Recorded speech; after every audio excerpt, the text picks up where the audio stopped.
আসসালামু আলাইকুম। হ্যাপি কিচেনে আপনাদের সবাইকে স্বাগত। আজ আমি রান্না করব গরুর মাংস ভুনা। তো রান্না শুরু করা যাক। প্রথমে গরুর মাংসটা দিয়ে দিচ্ছি। ওর দিয়ে দিচ্ছি 2 চা চামচ রসুন বাটা, 2 চা চামচ আদা বাটা,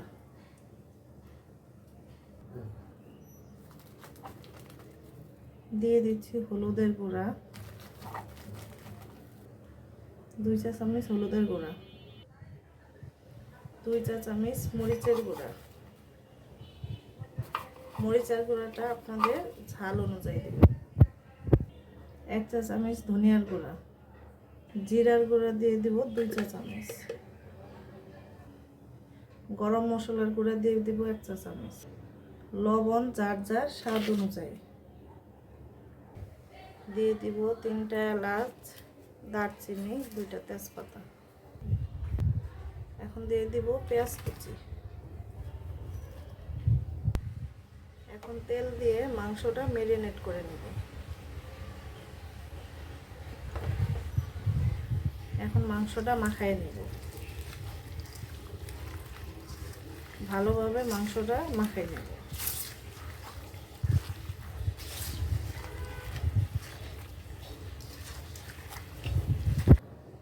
মরিচের গুঁড়াটা কম হয়ে গেছে, তার জন্য আরেক 4 চামচ দিয়ে দিচ্ছি।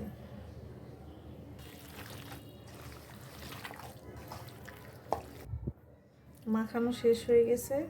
এভাবে 10 মিনিট রেস্টে রেখেও চুলায় বসাতে পারেন, সময় না থাকলে এভাবে চুলায় বসাই দিতে পারেন।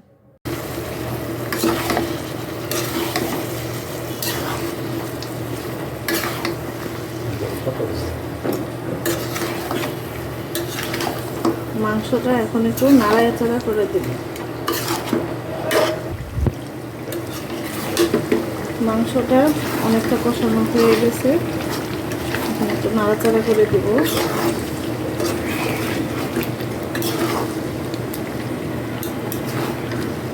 ভালোভাবে কষাই নিতে হবে।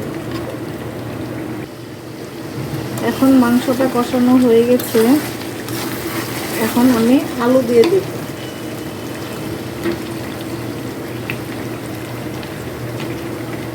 আলু দিয়ে আরও কিছুক্ষণ কষায় নিব, তার জন্য হালকা একটু পানি দিয়ে দেব। আরও কিছুক্ষণ কষায় নিব।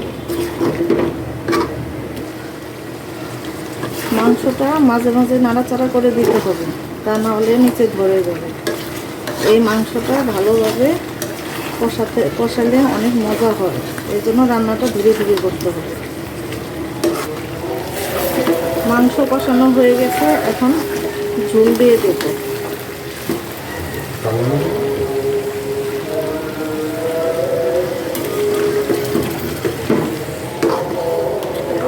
ঝোল দিয়ে ধীরে ধীরে চুলাটা রাখবো, যাতে ধীরে ধীরে মাংসটা রান্না হয়ে যায়।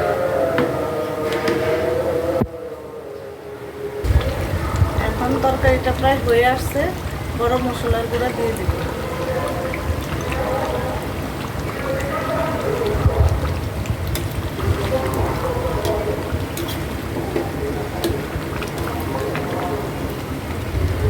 আলু দিয়ে দিয়েছি, এই জন্য একটু ঝোল রাখতে হবে, না হলে তরকারি টাইনে যাবে, একদম ঝোল থাকবে না। আমার মাংস রান্নাটি শেষ হয়ে গেছে। রান্নাটি যদি কারো ভালো লাগে থাকে তাহলে লাইক, কমেন্ট এবং সাবস্ক্রাইব করে দেবেন। ধন্যবাদ সবাইকে।